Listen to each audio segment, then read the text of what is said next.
All right, this is brain train 2. If you haven't done brain train 1 yet, I suggest you go back and practice that one because the exercises there are fundamental and foundational, and here we get a little bit more complex. So at least spend a few days with brain train 1, go through it a few times before you come to this level. Here we're gonna add some one-sidedness to some of the exercises to make things a little bit more complex. Our hinge exercise is a single leg deadlift. We're gonna grab onto some tubing and gently pull out. You don't need to use tubing, you could use a bat or some other stick. I want you holding onto something. You're gonna have it about shoulder width apart, and if you're using the tubing, it's as if you're pulling out to the side, you're just not going that far. You're just gonna gently pull just to sort of activate the posture system in the upper back. The leg that you're standing on is slightly bent. The leg that you're not standing on is ramrod straight, as if you're trying to kick straight backward. That foot is flexed, the knee is super straight. The spine is neutral, so we're not overarching, we're definitely not bending. Everything's super straight from the top of my head to the bottom of that lifted heel is a straight line. Pulling up with my band, and I'm gonna let my band come down toward my standing foot as I come into my single leg deadlift. Here we're gonna hold for about 10 seconds. Pulling out with the shoulders, rotating my belt buckle toward the floor, keeping my back nice and straight, back leg straight. After 5 or 10 seconds, come on up. High knee, we're gonna hold here. We're gonna do 5 or 10 reps like that. And the reason there's a vague hold time and a vague number of reps is you're going for 60 seconds of work. So if I just held my first rep for 10 seconds, I need 6 reps. So we're gonna kind of go back and forth. As you're holding, you're breathing, your gaze is down. I suggest checking out that foot, keeping the shoulder blades back leg super straight.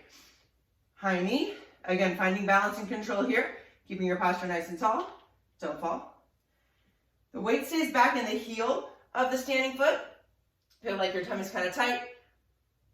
The tendency here is to open up the chest, right? And to kind of like rotate the hips away from the standing leg, because that makes it easier on the standing hip. So if we try to keep the spine straight, tuck the tail, back really straight, the glute of the lifted leg is on and solid, shoulder blades are pulling back, weight in the front heel, 10-second hold for 6 reps. If you hold it 15 seconds, you only need 4 reps. You do the math, figure it out, 60 seconds. So that's our hinge exercise. Of course, you do both sides. If you feel like alternating reps side to side is better, fine. If you feel like there's a harder side, make sure you do extra reps on the harder side. So get a little bit of work in on both sides and make sure that if there's one side that feels like it's harder to do, give that side more attention. Our squat exercise is the split squat. So in the split squat, you've got some options. Your one leg's gonna go forward, other leg's in the back, as if you're taking a huge step. I want you to do 3 reps in each of these postures to kind of figure out which one is gonna challenge you in the right way, which means it should feel somewhat hard, but you're able to successfully complete this form. So hands on the hips. This front knee has to stay over this front ankle. It's gonna wanna go forward and it's gonna wanna dive inward. Your job is to keep it right over that ankle. Shoulder blades are back. Your first option is to keep your chest upright and just sink your hips down. Most of your weight's in this front leg, very little weight in the back leg. So it's really all about this leg working. But one option is to keep your chest upright, and that will work the quad a lot. The hip and the knee and the ankle are all kind of working together here, but when your posture is upright, most of the work is going to be in the front of the leg. If you change your posture to this, so now my head is kind of over my foot, gives me a really good view of that front knee that I said to watch out for. And I sink up and down from here. Again, very little weight in my back leg. This changes the workload. There's more weight on this front leg now, and the work in the hip is more. So there's more glute activation in this exercise. So I suggest the second version. If you like to keep your chest upright and work on balance there and have most of it be in your quad, that's also fine. But I want you to be really careful to have very little weight in the back leg so that that back knee doesn't get irritated. Of course, if anything hurts, you stop, right? So that's our squat exercise. 10 to 15 reps on each side. Again, spending more time on the harder side. What we're gonna do for our push exercise is a 3-point plank, and it's a anti-rotation exercise. So what we're gonna do is be on the floor. You're gonna start with your knees on the ground. We're gonna change our camera angle here for this one.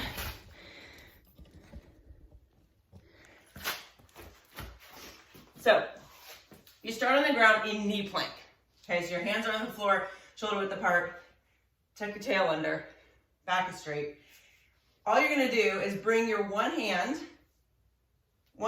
toward the other shoulder, straighten out your knees, hold for a breath, get your kneecaps to touch the ground at the same time, put your hand back down. Opposite hand, the opposite shoulder, straight knees, and come back down. My goal is to keep my belt buckle facing this floor. If my kneecaps touch the ground at the same time, I'm able to accomplish that. It will feel really hard to do that at first, and you keep working with it. You do this for a minute. So it'll be about 5 reps on each side. Hand to the shoulder, straight knees, knees down, and switch. If you like to count as you're doing exercises, it works well to do this. Hand to the shoulder 1, straighten out the knees 2, hold 3, knees to the ground 4, hand back down 5. So each rep takes maybe about 5 seconds. You could slow it down if you wanted to. Definitely don't speed it up. 5 reps or so on each side. Or just set a timer for a minute and just focus on your form. From here, we're gonna do a pull. So you've got a piece of tubing attached overhead. This is your pull pattern exercise. I have a band, I'm using what's called a Gray Cook band or an FMT band, which I love because it has tons of attachment points and tons of big, thick, grippy things to hold on to. So I'm gonna hold on to these foam handles. If you have a J band, hold on to the wrist cuffs. Just give it a really strong grip. Grip strength is part of our goal with this exercise. So really strong grip. We're gonna start on the ground. I'll show you a standing option in a minute, but you can do this kneeling, and that kind of takes some of the postural control difficulty out of it, so you can just focus on what your arm is doing. So I'm holding on to my grip, band's attached overhead like maybe the top of a door, or high up on a fence. I'm gonna put my other arm back here so I can feel what my shoulder's doing. I'm gonna kind of hinge forward a little bit. I wanna pull my shoulder blade into my other hand. Kind of like my shoulder blade is gonna come across toward this back pocket. Pulling down. So first I'm just going with my shoulder. Just a reverse shrug with the shoulder blade, pulling toward my hip. After 5 or so like that, after I've practiced and I know that I'm good at that pattern, then I can go shoulder blade and arm, pulling my elbow toward my ribs. Shoulder blade first, then my arm. You can also, fix the camera angle again. You can also do this standing, and this is kind of cool because this would kind of incorporate your split squat position with this work. So if I'm going to pull with my right hand, I'm going to put my left leg in front and reach my hand back to feel what's happening with my shoulder. I'm going to pull shoulder blade and then my arm. Shoulder blade first and then my arm. If the band's too long, you can always choke up on it, right? Shoulder blade and then my arm. And of course, while I'm doing this, if I'm standing here long enough to do 10 or 15 reps with this arm, this leg's gonna get some work too. While I'm doing this, I'm following the same rules as my split squat. My knees over my ankle, my back is straight, weights in that heel, and I pull. Again, if there feels like there's a harder side on this exercise, do more on the harder side. So that's our pulling exercise. Our carry is a waiter carry. So if you're a waiter, carrying things around on a platter, we're gonna work on the carry in that way. So a kettlebell, a dumbbell, a backpack, a stack of books. Please be careful with whatever you're carrying. Get it up there in a safe way. If you're using a weight, that's to sort of do like a cheat clean like that, get it up here. So the goal is to have the hand right over the forearm. The wrist is straight, we're not gonna let it collapse. Wrist straight, forearm strong, posture is tall. So the forearm's gonna be vertical, and I'm gonna have my posture like this. If I'm using a kettlebell, and the weight is on my wrist like this, we call this a rack position.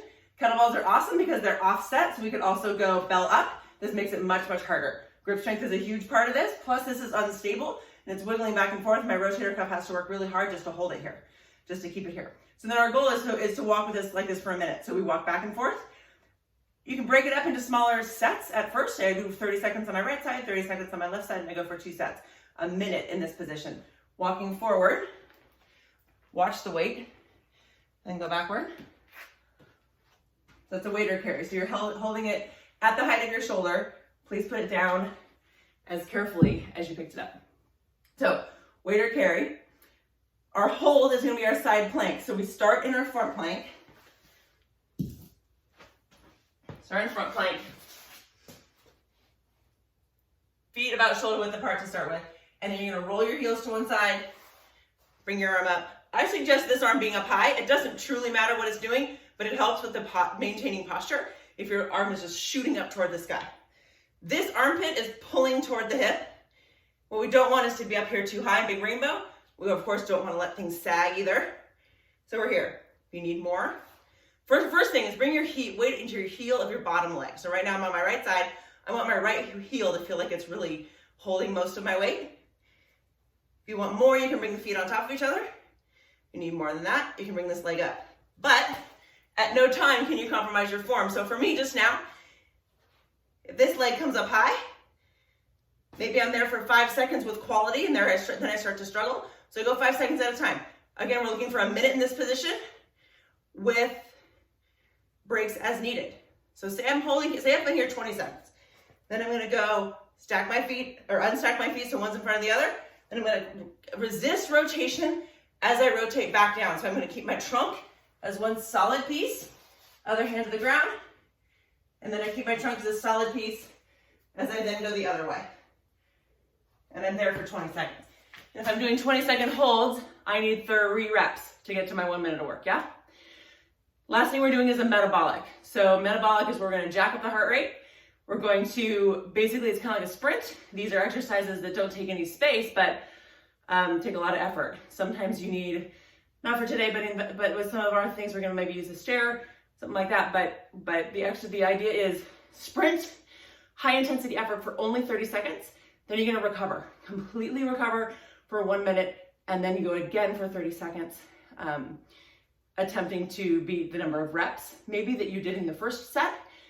These exercises they have to be quality as everything else, but you're able to kind of max out the speed to try to gain some anaerobic capacity. So today's sprint exercise is a squat with a quarter turn. Then there's jumps. So looks like this. Basically, you're gonna go, let's fix this a little bit. We're gonna need a little headroom. So basically it's a regular squat, hands in front. As you come up, you turn your lower half turns 90 degrees. So now my toes are facing this way, but I'm gonna keep my chest facing this way. And then I jump back to here, land in my squat, then I go the other way. Come to a quality squat each time. Let's see how many you can get done in 30 seconds. Say you count 1 rep every time you turn to the right. See how many you do in 30 seconds? Rest for a minute. When you come back for your second bout of 30 seconds, see if you can beat your score. So that's it. Single leg deadlift, split squat, 1 arm pull, 3-point plank, side plank, weight or carry, and your jumps with a quarter turn. Squat jumps with a quarter turn. That is level 2.